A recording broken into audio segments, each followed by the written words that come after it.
Bapak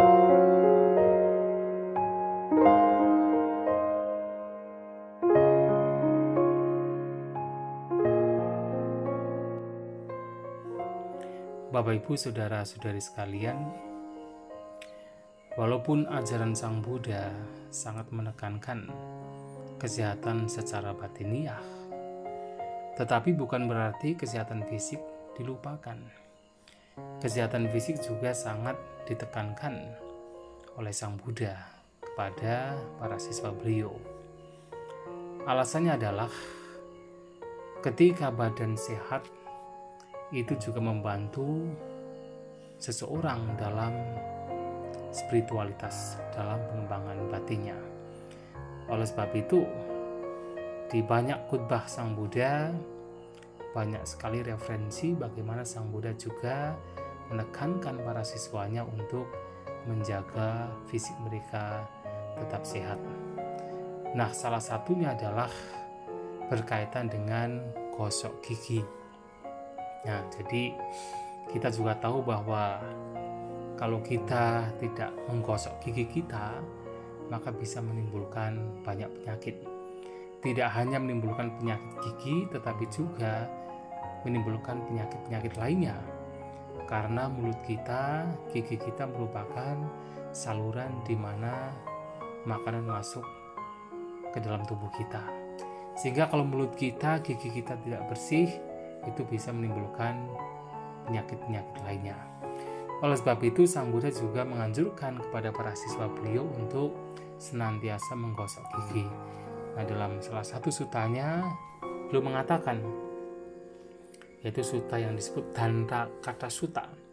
Danta Kata Sutta adalah khutbah tentang sikat gigi, yaitu kata adalah sebenarnya sikat dalam hal ini, danta adalah gigi. Nah, kalau pada zaman Sang Buddha biasanya mereka membuat sikat gigi dari cabang pohon yang sekarang kita kenal sebagai pohon nimba. Nah, ternyata pohon nimba ini juga menurut riset juga mengandung antiseptik, maka baik untuk digunakan sebagai sikat gigi. Jadi cabangnya itu dipotong kemudian ditumbuk. Jadi pucuknya ditumbuk, kemudian nanti akan ada serabut-serabut yang bisa digunakan untuk sikat gigi. Nah, biasanya kalau para biku yang berada di hutan biasanya juga masih menggunakan sikat gigi dari cabang kayu, terutama kayu nimba. Nah, apa yang dikatakan Sang Buddha dalam hal ini?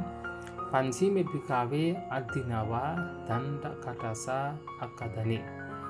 Wahai para biku, ada 5 bahaya ketika seseorang tidak menggunakan sikat gigi atau tidak menggosok giginya.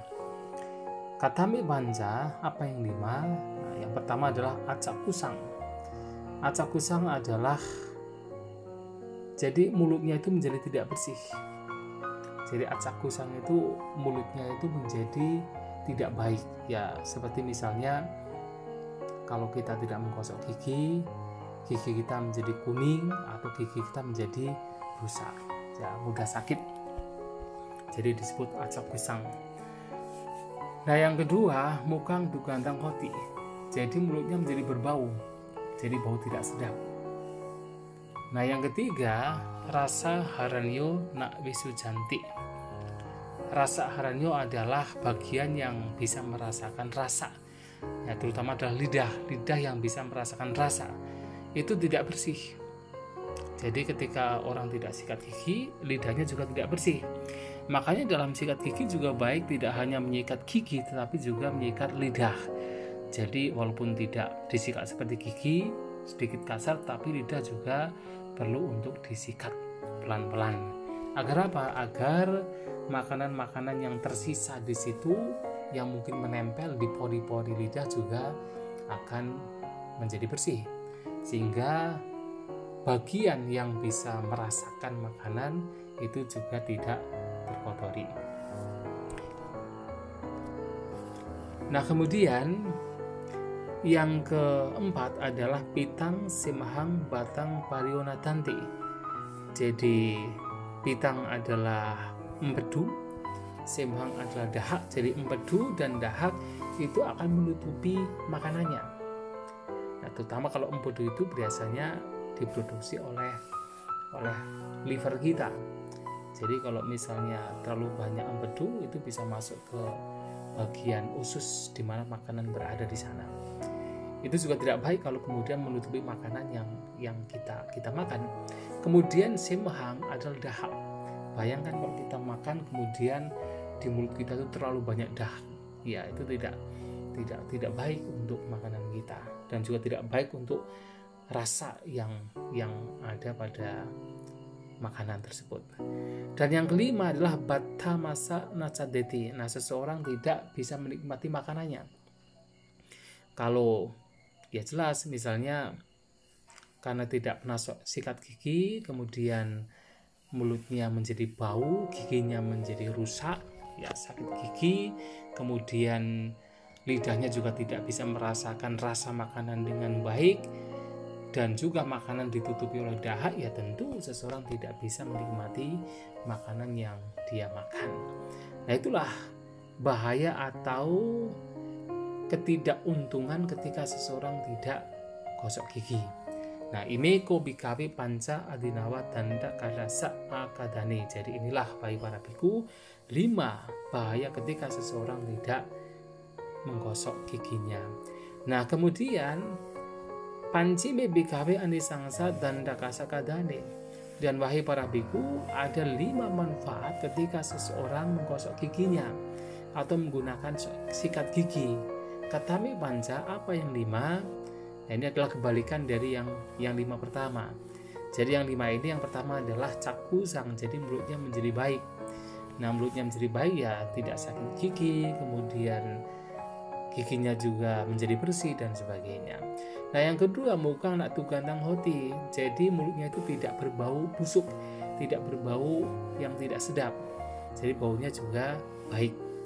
Nah, kemudian yang ketiga rasa haranyo visujanti, dan bagian lidah yang bisa mencicipi rasa makanan juga menjadi bersih. Ya, oleh karena itu kalau sikat gigi, gosok gigi, lidahnya juga mesti dibersihkan. Kemudian yang keempat, pitang simhang batang nak pariona danti. Jadi empedu dan dahak tidak akan menutupi makanannya, sehingga makanan juga akan menjadi lebih sehat. Kemudian yang kelima, batta masa cadeti, dan dia seseorang bisa menikmati makanannya. Jadi ketika giginya juga baik, karena gosok gigi bersih menjadi bersih, mulutnya juga tidak berbau, lidahnya juga menjadi bersih, sehingga rasa yang diperoleh dari makanan juga bisa terasa, dan makanan juga tidak tertutupi oleh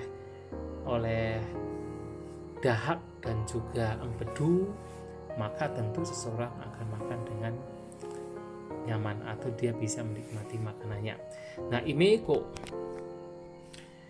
imeko bikawe panca adinawa dandakasa akadane. Dan inilah bagi para biku. Nah, imeko bikawe panca anisangsa danda kadasa kadaneti. Inilah bagi para biku 5 manfaat yang diperoleh ketika seseorang menggosok giginya. Itulah Bapak Ibu, saudara-saudari sekalian, bagaimana Sang Buddha juga sangat peduli dengan kesehatan fisik.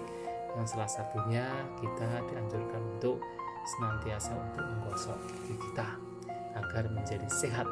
Dan ketika mulut kita menjadi sehat, maka makanan yang masuk ke dalam mulut juga akan tercerna dengan lebih baik dan memberikan yang terbaik untuk tubuh kita.